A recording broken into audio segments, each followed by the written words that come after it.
Om Ajnanatimidandasya Jnananjana Shalakaya Chakshurunmilitam Dhena Tasmai Shri Gurave Namah. Soul will be vanquished, and he will become a most exalted devotee of the Lord.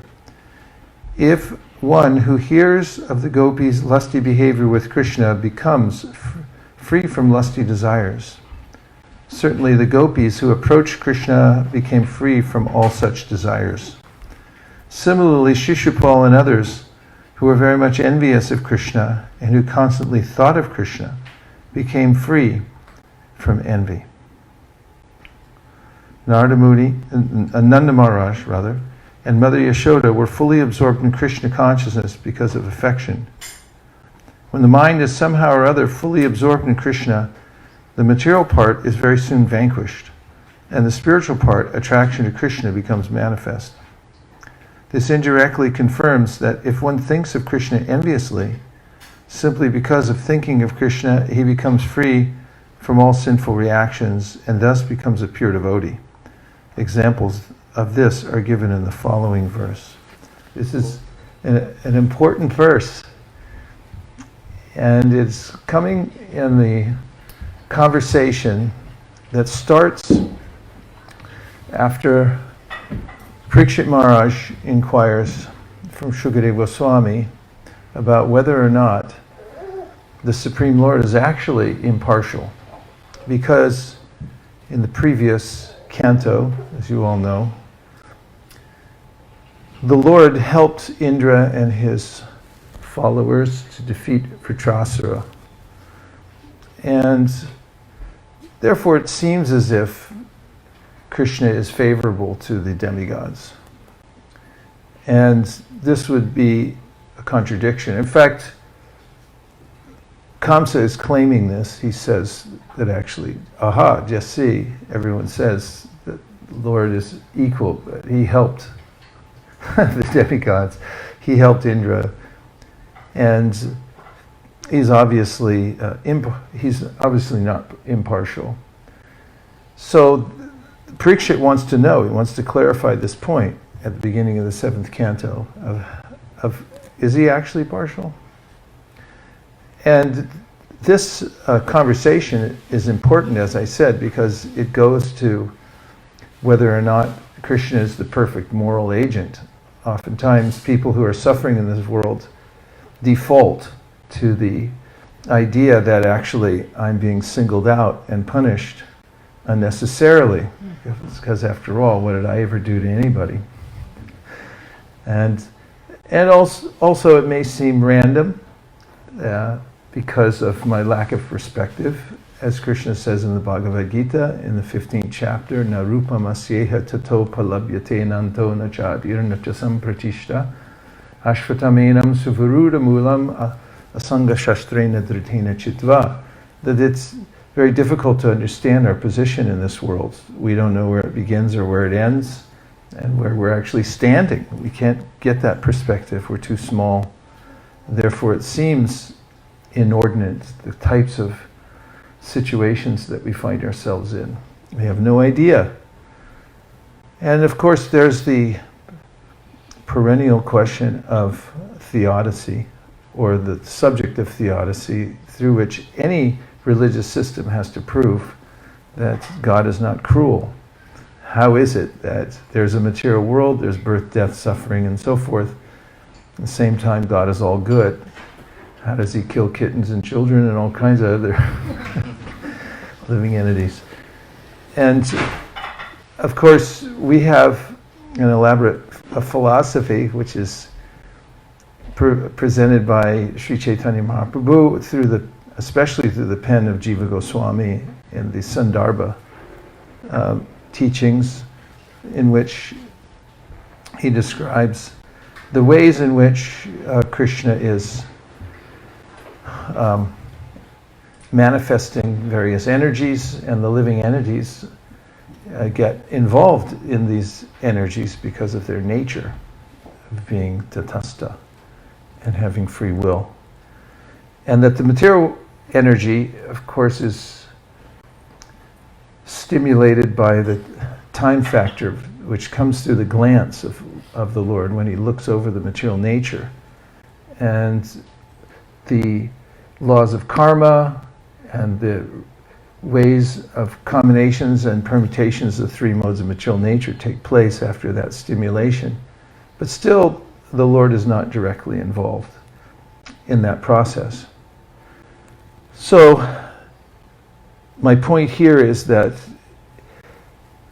oftentimes, from a material perspective, while I'm still identified with the material body and mind and suffering, which is natural because of misidentifying myself as something I'm not, then I'll have this question, why am I suffering, and is God impartial? So that's why it's important, and it comes up at the beginning of this chapter. So then, Shukadeva Goswami explains to Parikshit Maharaj that actually every living entity has a particular capacity to absorb the Lord's mercy. In a purport in the Adi Leela of the Chaitanya Charitamrita, Srila Prabhupada describes how in every species of life the living entity has a particular appreciating capacity. In the lower species of life, for instance, protozoan, who multiply in the ocean and are consumed by other kinds of higher living entities, the only consciousness is of annamoy, or an awareness that there's food, which is actually a connection to the Supreme Personality of Godhead, because all food comes from the sun comes from Krishna, and this is the relationship. As one progresses through various species of life, especially when one comes to the human form of life, which is described as very rare and valuable, yam labvam sudulabamidam bahusambhavante manushamartadam anityam apihadira. It's temporary like all the other bodies, but in the human form of life, one has the opportunity to inquire about the Supreme Personality of Godhead and to attain the supreme interest in life, which is to reconnect with Krishna. In that form, one has the ability to expand one's appreciating capacity practically unlimitedly for the Supreme Personality of Godhead. And that's what the process of devotional service is meant to do. However, according to one's interaction with the three modes of material nature, goodness, passion, and ignorance, and the way in which one's conditioned by those modes, one will suffer and enjoy. And Krishna gives this as a very simple equation in the Bhagavad Gita, in the 13th chapter, 22nd verse, where he says, Purusha prakriti stohi bhute prakriti jan gunan, karanam guna sangosya sarasat yoni janmasu. If you want to know the cause of your suffering or enjoyment in this world, the good and bad, the sat, asat bodies that you get, various lifetimes, it's due to your association with the three modes of material nature. And so this is the argument that Shukadeva Goswami gives in the beginning of the 7th canto, and that is that demons tend to associate with the mode of ignorance. And because of that, they are not able to absorb the complete mercy of the Lord, because the mode of ignorance tends to drag one down. That's what it does. And the demigods, because of their association with the mode of goodness, can take in more mercy from the Lord. Yesham tontakatam papam jananam punyakarmanam te dvanva mohanir mukta bhajanti mam dhridavrata. Krishna confirms in the Bhagavad Gita, 7th chapter, that when one is in higher modes of material nature, acting piously, then one can receive more mercy from the Supreme Personality of Godhead. Yesham tontakatam papam. One's becoming free from sinful activities, and that such people can be steadily situated in devotional service, which means accepting the mercy of the Lord. And therefore, Shukadeva Goswami confirms that it's not the Lord's impartiality that is determining who wins and who loses in the material world, especially in the conflicts between the demigods and the demons. Rather, it's their juxtaposition with the three modes of material nature, through which they align themselves with various destinies because of the fact that they've associated in that way. And that solves that problem. And of course, it's important to note that any self-respecting self-help guru anywhere will tell you the same thing, and it's not what happens to you in this world that matters, it's what you do about what happens to you that matters. And we say the same thing because we're the ultimate source of self-help coming from Krishna. And that is to understand that you're not helpless. You're not helplessly being tossed in the three modes of material nature, although at some point you may be. When you come to knowledge, you can do something about it. And one should therefore not claim to be permanently unqualified. That's illegal. And Vyasadeva points this out in the Vedanta Sutra when he says very logically that, listen, who are all the Shastras speaking to anyway? If they're speaking to you, obviously, the living entity. It's not speaking to God or to the wall. And therefore, if it's saying there's a state of perfection which one can attain, that means you can attain it. Otherwise, those Shastra statements would be illogical. And therefore, Srila Vyasadeva concludes, you are agents, you as a soul, as an agent for change, who can actually improve him or herself and rise to the highest position of perfection in devotional service and in life in general. So now in today's verse, we have this very powerful statement, which is very optimistic and helpful, also hopeful, that describes the power of meditating on Krishna. This is Krishna's main instruction, arguably, in the Bhagavad Gita, and that is Manmana Bhava Mad Bhakto. Think of me and fix your mind upon me. In the 7th chapter of the Bhagavad Gita, Maya Sakta Manopartha Yogam Yunjan Madashraya Asamshayam Shamagramam Yata Gyasasi Tashrinu.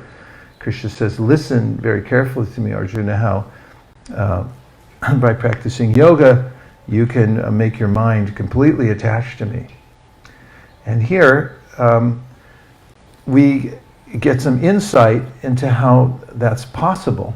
Because what's being pointed out here is that even the demons who are in the lower modes of material nature, who hate Krishna actually, or envious of him, because they think of him with that intensity, and somehow or other they fix their minds on him, even though it's not devotional service, because it's not favorable.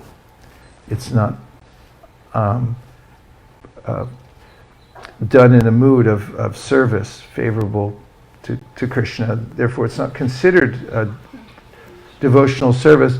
Nonetheless, because they're thinking of Krishna, they become purified to the point where they can take to devotional service because they've come in contact with Krishna.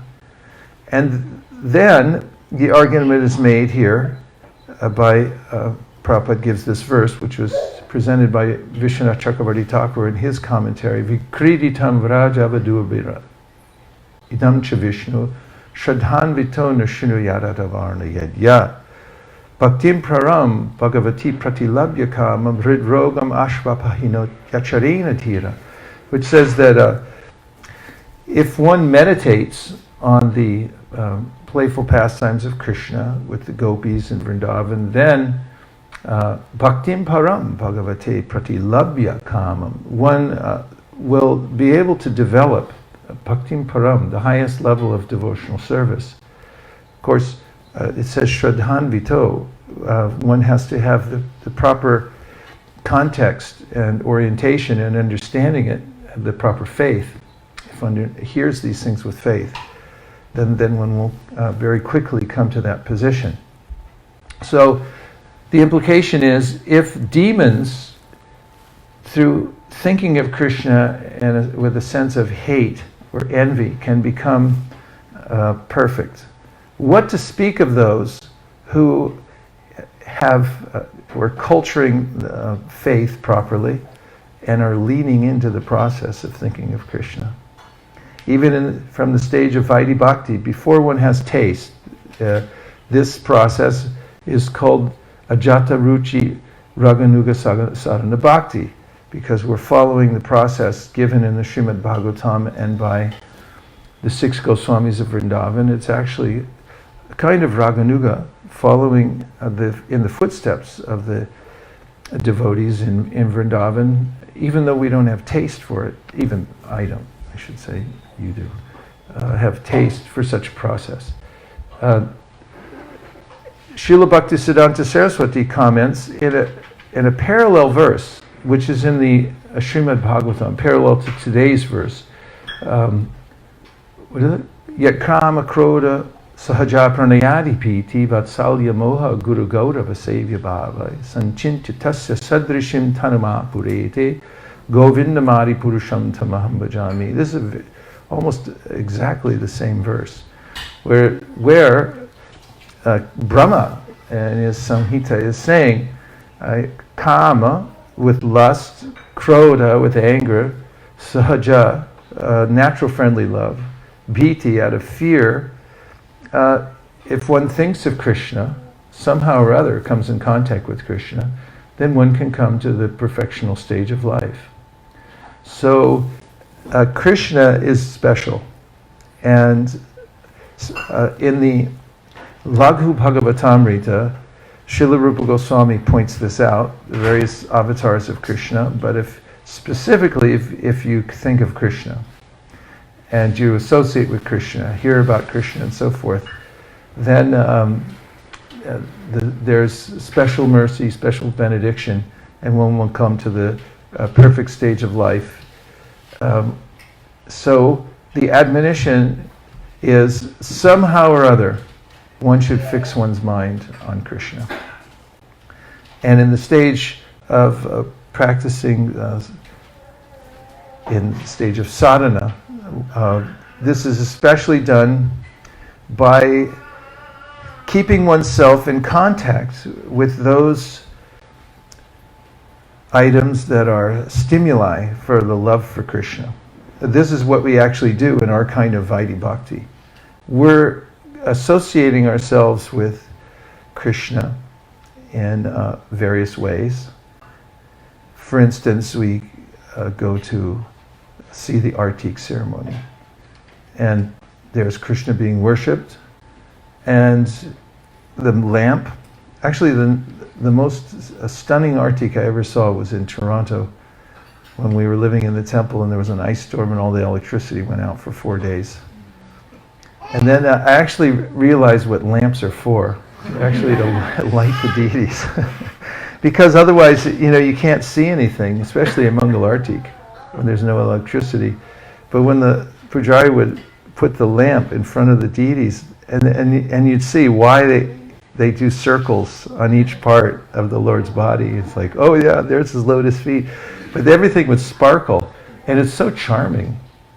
And it is a very touching experience, actually. One could easily take it for granted and think, I'd rather be at the mall or something like that. But actually, if one, by contact with Krishna and the very beautiful aspects of devotional service, worshipping Tulsi Devi, making this esoteric prayer, please give me the adhikari for being in Vrindavan and being a maidservant of Krishna and so forth. All of these are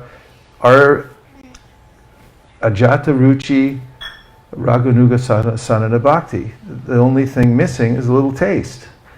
And in his purport to the verse, Yam Kroda Kama Sahaja Pranayadi Piti Vatsalya Moha Guru Gaurava Sevya Bhava, Srila Bhaktisiddhanta comments that the taste will come if you stay favorably engaged and somehow or other in contact with Krishna. Then, and he said, actually he comments there in one short sentence, he said, but it takes a long time. Don't be pushy about this. I mean, ultimately, we want to be pushy because you're supposed to develop some kind of greed to have it. But don't become impatient. Be very patient in the process and determined. And Krishna, these verses are meant to give us a great hope and optimism that if I stay in contact with Krishna, even if I'm a demon, or even, let's say, I have demoniac propensities left over from somewhere, these will all be purified by coming in contact with the Supreme Personality of Godhead. So stay in the name of Krishna, especially, because the name is glorified in the same way, because there's no difference between the name and Krishna. The Namashtakam by Rupa Goswami, in the Namashtakam by Rupa Goswami, he mentions how even somebody who's blind to the truth of devotional service, has no idea, is just walking down the street minding his own beeswax, and he runs into the devotees chanting, and he sees tilak all over the place, and someone hands him a cookie, and he goes away going Hare Krishna. This person can be awakened to the sense of bhakti just by hearing the holy name.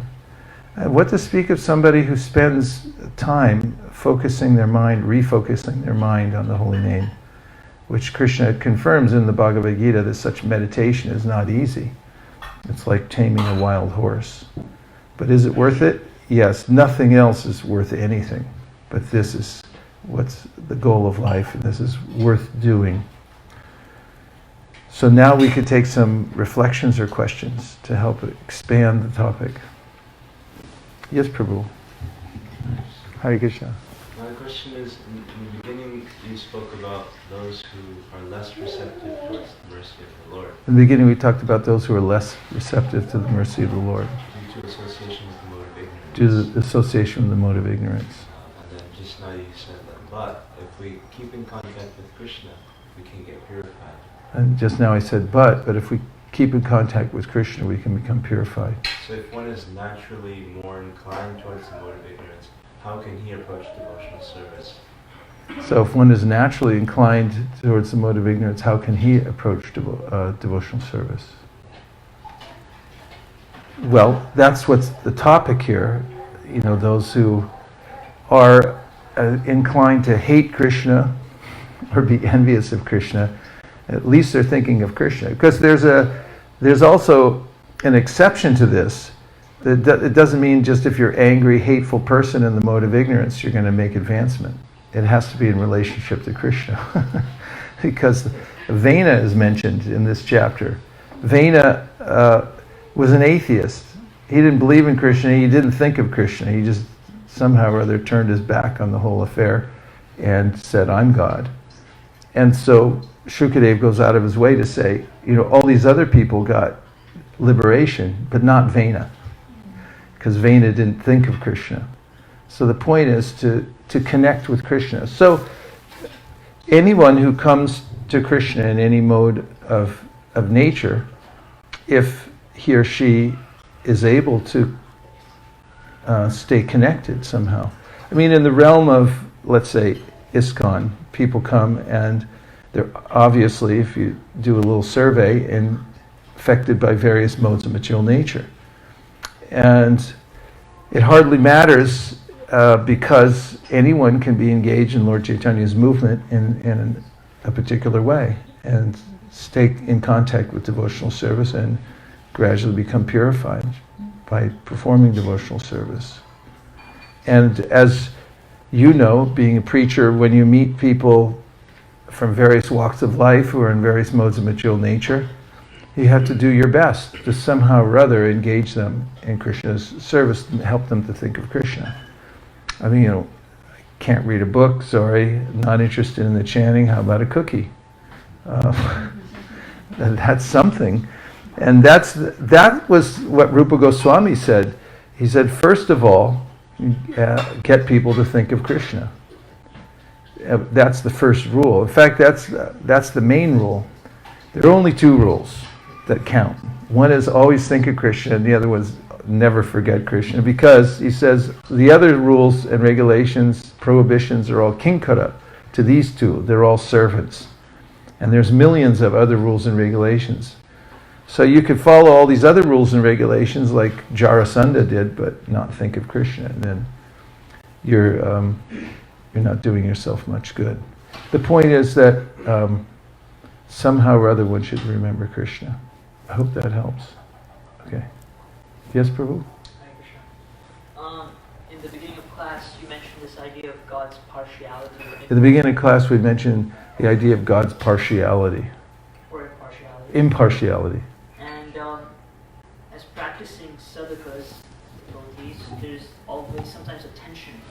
As practicing sadhakas, there's always a kind of tension. Because on one hand, we should just want to offer ourselves to Krishna and not expect anything in return. As on one hand, we just want to offer ourselves to Krishna and not expect anything in return.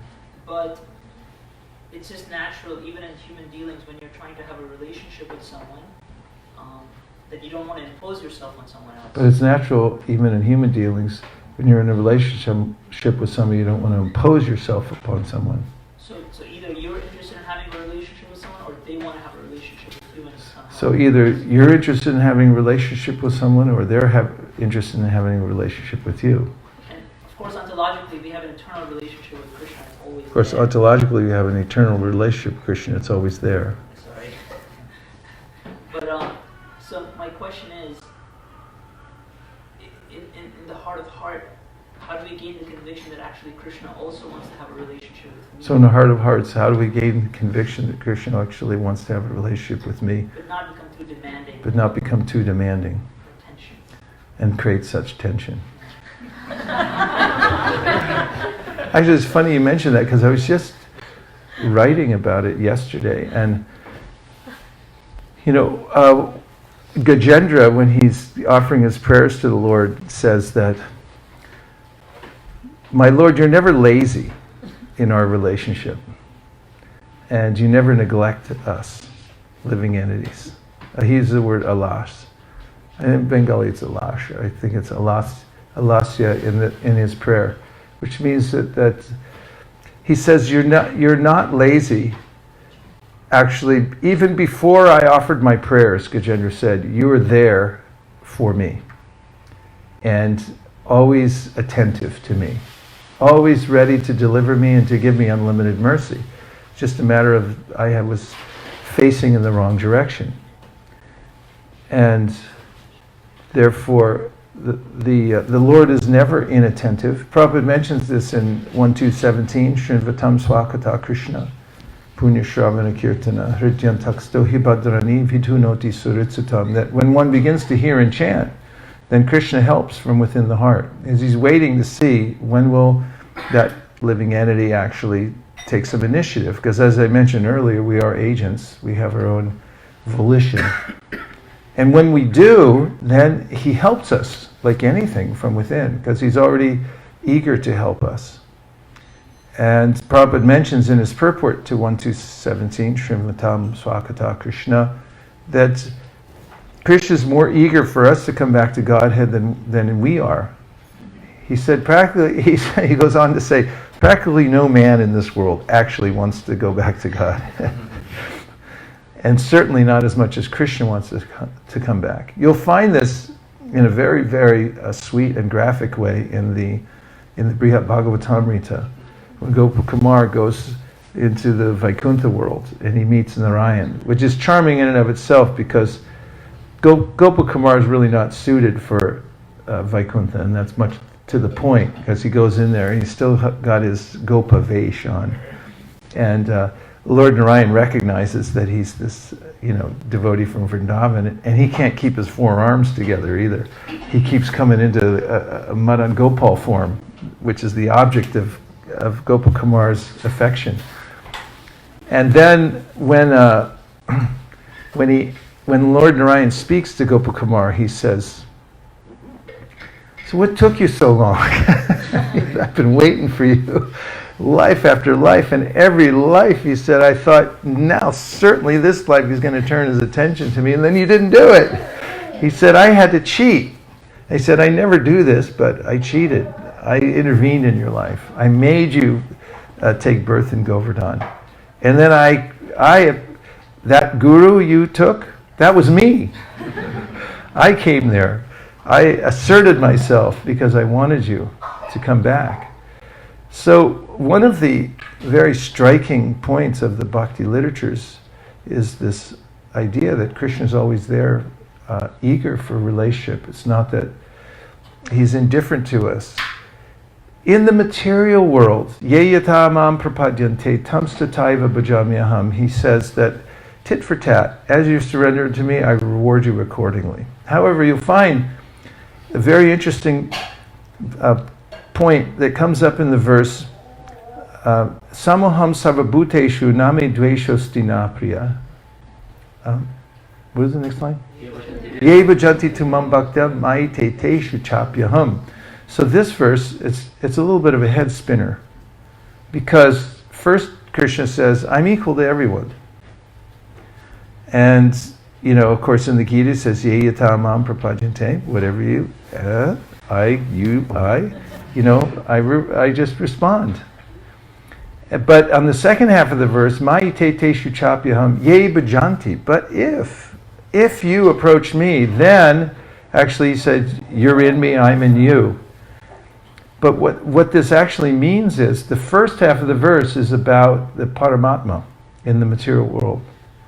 Because in the material world, everyone's kind of going about their business. Even if Krishna comes and says, you want to go back to Godhead? It's like, not right now. I'm really busy, I got to make money. And so, he's like, all right, whatever, just whatever you want, I'll supply. In fact, he's always facilitating. In the material world, Bhagavatam says, Asau gunamaya bhavir bhuta sukshmendriyatmabi sad nirmiteshu nirvishto bhunte bhuteshu tadguran. That when the living entity goes into Mahavishnu after trillions of years and comes back out again, when the Mahavishnu exhales and is remanifested in the world, then the Lord enters the heart of the jiva and says, here's what you wanted last time, and I'm ready to facilitate you, whatever you want. And he goes on like that. This means that the Lord's giving unlimited facility for free will. And he doesn't assert himself because he wants that the living entity come to his own conclusion that I surrender. We see this even practically, like let's say somebody's born into the Krishna consciousness movement. And then when they're 16, then they say, is this me, or is this like my parents? Is this me, or is it coming from my parents, or what is it? And sometimes they have to step back. Or it doesn't even have to be somebody born in the movement. I've seen lots of people join the Krishna consciousness movement, and you just get caught up. I mean, Lord Chaitanya's movement is far out, and you come in and it's like, yeah!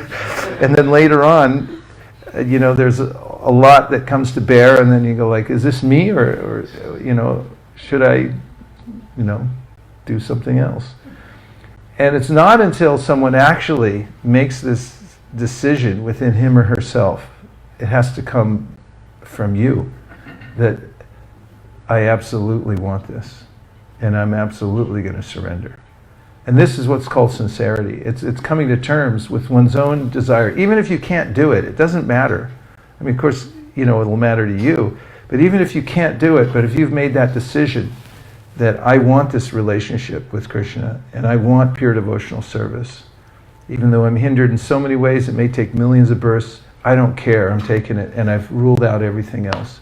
Once that comes into one's mind, then Krishna feels free to exert himself, and that's the second part of the verse of Samoham Sarvabhuteshu Ye Bhajanti. Once one starts this budge that like, I want you, Krishna, then Krishna's reciprocation is inordinate, say the acharyas. That means that Bhagavan, Krishna, he's not like Paramatma, tit for tat.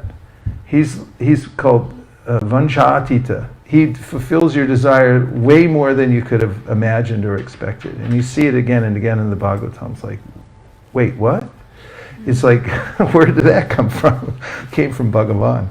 Because he totally exerts himself in the relationship. He's just waiting for us to show something. So we shouldn't be afraid that we'll be disturbing Krishna or anything like that by declaring that we're in. And even if we don't even mean it, if you say it. I mean, look at Putana. Putana was just a scam artist, and she dressed up in the wrong, as a devotee. And the next thing you know, there she is in the Hare Krishna movement. One devotee did that in Hawaii. And he had no idea what Hare Krishna was, but he just thought he'd have some fun with his friends on Halloween, and he dressed up like a devotee. And then they were all going around town, bar hopping, and they saw the devotees. Lo and behold, downtown chanting. And his friend's like, "Go ahead, you're one of them. Get in there." And he goes, "Yahoo!" And he jumped in, and just, because he was kind of an over-the-top person, he kept the gag going, and he jumped in the van and went back to the temple with the devotees. He didn't mean any of it. But Krishna kind of like, well, okay. But if one can find one molecule of sincerity somewhere, where one comes to terms with one's existential position and then says, actually, I'm an eternal servant of Krishna, and I'm going to push that button. It's sitting right in front of me, and I'm going to push it. I don't care what anybody else says. I'm pushing the button that says, I surrender. And if you do that, then watch out. Because then Krishna, he starts moving heaven and earth. And then Prabhupada writes in the light of the Bhagavad, he said that after that, even if you don't want it anymore, it's fail-safe. You push the button. He said the same thing in the Nectar of Instruction. He said you'll be forcibly dragged after that point. Because Krishna wants us back more than we can imagine.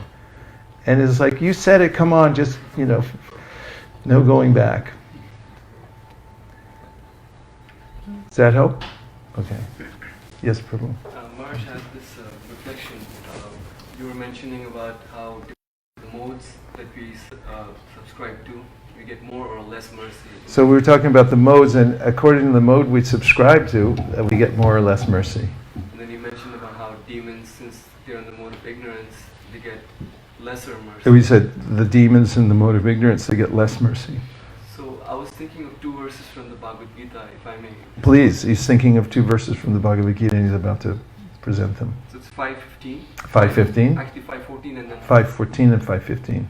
The embodied spirit, the master of the city of his body, The embodied spirit, master of the city of his body, does not create activities, nor does he induce people to act, nor does he induce people to act, nor does he create the fruits of action. nor does he create the fruits of action. All this is enacted by the modes of material nature. All this is enacted by the modes of material nature. And then now 15. Nor does the Supreme Lord assume Nor does the Supreme Lord assume anyone's sinful or pious activity. anyone's sinful or pious activities. Embodied beings, however, Are bewildered because of the ignorance bewildered because of the ignorance which covers their real knowledge. which covers their real knowledge. Yes, these are right on the money, and perfectly describing the topic. How we have our own relationship somehow or other with the material nature, somehow or other. And if you take it from that somehow or other, which it's in our translation of our Shikshashtakam, somehow or other have fallen into this ocean of material existence. Because how we've fallen in, not to open this big topic again, but how we've fallen in is really something to be realized. And Bhaktivinoda Thakur says it's realized from Chit Samadhi. You have to really be beyond the modes of material nature and the perspective of being caught in the wheel of time in order to understand that.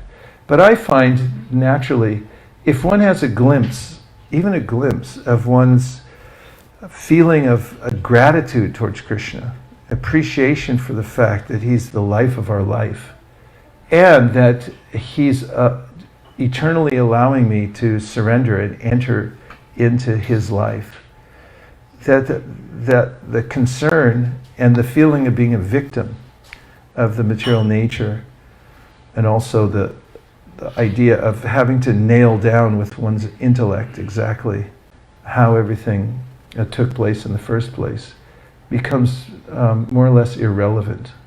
One simply then eager just to enter more deeply within the relationship. It's not so important, the other aspect. Oh, you had a point on Kit Peru. I had a question. Yeah. You mentioned about different people like Jarasandha, Shishupal. They were envious of Krishna, but still their mind was completely focused on. So we talked about people like Jarasandha and Shishupal who were envious of Krishna, but their mind was completely focused on Krishna. on Krishna. And they achieved liberation. And they achieved liberation. So it sounds little unfair that there is a devotee who is practicing so intensely, and he gets liberation, and on the other hand, we find demons who. It sounds a little unfair that the demons would get this liberation, whereas there may be devotees, you were saying, who are. They achieve the liberation on the same planet of Vaikuntha. And they get liberation in the same way. So, can you comment on that? Sure. Well, there's 2 points. One point that's made in this verse is that the demons, when they approach Krishna, it's not that they retain their impurities, but because they approach Krishna, they become purified. This comes up in the pastime Putana and Aghasura. Everyone wanted to know, what's with this Aghasura? How is it that yogis are trying to attain a glimpse of the lotus feet of Krishna, and he put those same lotus feet in the mouth of Aghasura? What happened there? And Krishna went out of his way in that pastime to prove that Aghasura had become purified, because after the cowherd boys entered, then Krishna went in, and the cowherd boys had died, and the calves, and he brought them back to life with his glance, and then he killed Aghasura by expanding his body and choking him up, and then Aghasura's soul burst out of the top of his head, and it hovered in the air until Krishna came back out again, and then the soul went into the body of Krishna. Same thing with Shishupal. Actually, everyone saw it. That's why the question came up in the first place. Yudhishthira wanted to know, because we all saw it. Shishupal, I'm not doing this in chronological order, but Shishupal, of course, when he was a baby, when he first started to talk, or to, what do you call it? When a baby? Babble. When he started to babble, it was all about blaspheming Krishna. And Krishna at one point had given a sort of a benediction or an easement that, he has to do 100 blasphemies in a row without taking a break, and then otherwise I'll just let it slide. But at the Rajasuya, Shishupal couldn't keep it together. It was a big assembly, and then who was it who said Krishna should be? Sahadev. So Sahadev said, Krishna should be the main honored personality here in Shishupal. What? There's so many other great people here. Anybody but Krishna, come on, And he just went on and on blaspheming, and he went over 100. So then Krishna took out his disc and he threw it at Shishupal. But in that split second, and it must have been a split second because that's fast, that disc, he noticed how beautiful Krishna was. It's like, wow, he's pretty cool. And and just in that brief second, that was enough. Just the tiny, tiny little appreciation. Neha bikramanashosti pratyavayona swalpamapyasya dharma. A tiny bit of appreciation from Krishna, and everything's finished. That's how powerful he is, the appreciation.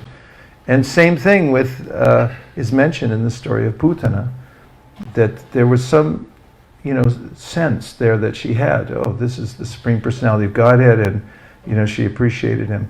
So there's a way in which these demons they get that before they're killed. So that's why this verse says that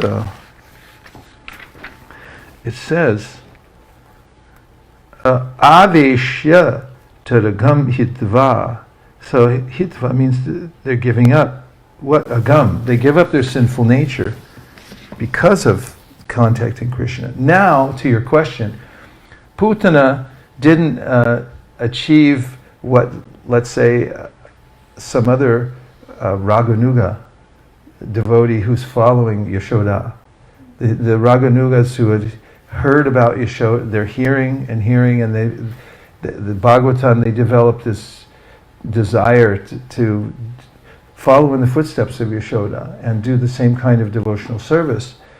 And then, they cultivate everything in hearing about, as mentioned in the Nectar of Instruction, the ultimate advice. Rupa Goswami says, Tanam Rupa Charitari Sukirtananu Smrityo Kramena Rasanam Manasiniyo Tishtan Vraje Tananuragi Jananugami Kalam Nayad Akilamityupadesha Saram. The Saram of Upadesh, the cream of all advice, he said, is one should organize one's full time, 24 hours a day, in hearing about the Supreme Personality of Godhead.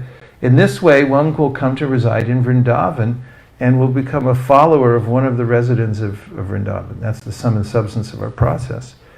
And then, following in the footsteps by hearing and cultivating that same mood, one comes to a very special position in the spiritual world.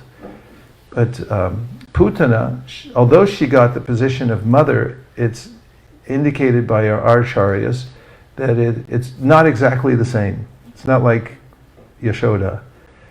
So there's no mistakes. I mean, everything, the reciprocation there is inordinate, as I mentioned before, but it's not exactly the same. Everyone has their own individual circumstances in relationship with Krishna.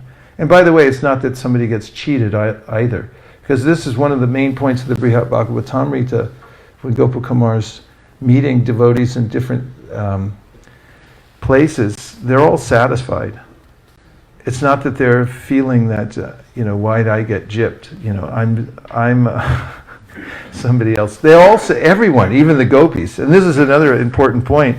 When Narada is going to find out who got the most mercy from the Supreme, and he's interviewing different devotees. He identifies this Brahmana who's offering, a feast and a festival, and then he takes whatever punya he got, he gives it back to the deities, and Narada says, "You're the best."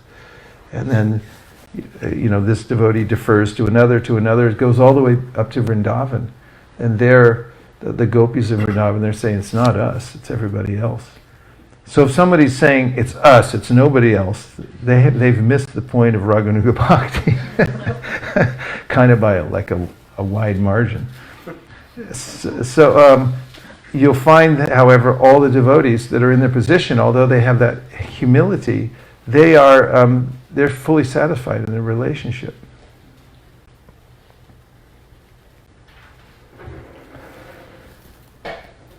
Any other points? Yes. Just a reflection. Yes, please. Like in the starting, every living entity has a particular capacity to absorb Lord's mercy. In the beginning we said every living entity has a particular capacity to absorb the Lord's mercy. So, with that, we have to be really patient and tolerant, because, as you said, that time will come, though it might take. With that, we have to be patient and tolerant, because the time will come, but it may take a long time. Yeah. As Devahuti asked this question to Kapila Dev and said, it seems impossible to come out of the material concept of life. So life after life I've been here, and still in this life it seems like I am my body. What am I supposed to do? And Kapila Dev said, you have to hear for a long time. It's a step-by-step process. Also, even in the Brahma Samhita, near the end, the verses given by Krishna to Brahma, he mentions that by slow degrees, by following Shastra, by associating with devotees and practicing, one gradually comes to this position. Any other points or things on or off the topic? Yes. Prabhu? Prabhu, in case of Putana, her intention is to it's not, but still she got the. In the case of her intention was to harm, but still she got the benefit. That's why she came, right? That's right. That's why it's so amazing. That's a Brahma you'll find in his prayers in 10:14 at 10th canto 14th chapter. Brahma says, Krishna, do you have any mercy left after Putana for the residents of Vrindavan? He says, did you give it all to Putana? Because it just seems crazy. She came to murder you in a really horrendous way, and you totally benedicted her. So what do you have left? Everyone's amazed at that. Even that's mentioned in the third canto of Bhagavatam too. Uddhava says, Aho vakiyam stanakala kutam chikhamsaya payat apyasadvi. He said she was asadvi. She was completely inauspicious. And he says, Aho Baki. Baki was, he's sister of Putana, of Bakasura. And so he says at the end, who would take shelter of anybody else?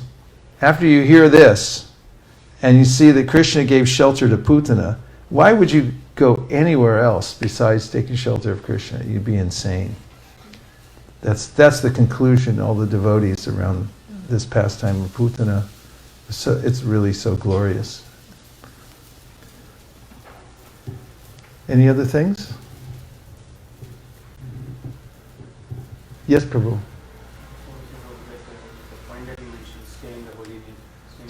Holy name, yeah. Yeah, Rupa Goswami says that, he says so many things in that Namashtakam that Brahma Sakshat Nishchayapi, but that's not the verse I was thinking of. Yes, Vacham Vachakam Ityadeti Bhavato. He says that the name and the named are the same, but then he says they're different. Because he says, although it's well known that the Krishna and his name are the same because they're absolute, he said, but I say they're different. Because the name is more merciful than Krishna. Because he says, if you offend Krishna, and therefore you're separated because of your offense, the holy name will still come to you and offer you a chance to come back. And he said, and as soon as you start chanting sincerely again, then you'll be plunged in the ocean of bliss, and you'll be rectified by the holy name. Not only that, the holy name chases people everywhere. Last week I was in New York, and right after Bhagavatam class, which is I think one of the main attractive features is in New York. Wherever you are, you can just bust out the door and do Sankirtan. You don't have to wait or go anywhere. It's just like it's a Sankirtan city anywhere. So after Bhagavatam class, we just go right out the door and do Harinam and book distribution around the block. And you can go, even some of the stores, we look in the store, if people are in there all bored, and it's like, you want us to come in, and they'll go, yeah, and we just open the door and go inside and have the Harinam inside their shop. And but I was just noticing how, people, they're trying really hard as they possibly can to stay absorbed in the material energy and make something of it. And it's a real grind. It's really hard. But the holy names, they're like, come on, it just bounces off everybody and wakes them up and gives them an opportunity to come back to the spiritual world. So inviting, so important. So thank you very much. I know everyone's busy. You got places to go, people to meet, and you came all the way over here to the Shadowhawk Drive. It's a little hideout here where we hear about all the such things. This is the Bhagavatam. And it's an exciting weekend too, because there's so many devotees coming in from all over for this sadhu sangha. It's amazing, isn't it? So thank you so much. Gaur Premanande, Nitai Gaura Hari Bol, Hari Bol, Hari Bol, Nitai Gaura Hari Bol, Nitai Gaura Hari Bol, Hari Bol. Hari Bol, Nitai Gaura Hari Bol. Vanchakalpadrivascha Kripasnabhevacha Patitanam Pavanibhyo Vaishnavebhyo Namo Namaha Ananta Koti Vaishnavini ki jai. Nachari Armarman, Nachari Armarman, Nachari Armarman, Nachari Armarman, hey, Nachari Armarman, Nachari Armarman, Nachari Armarman, Nachari Armarman.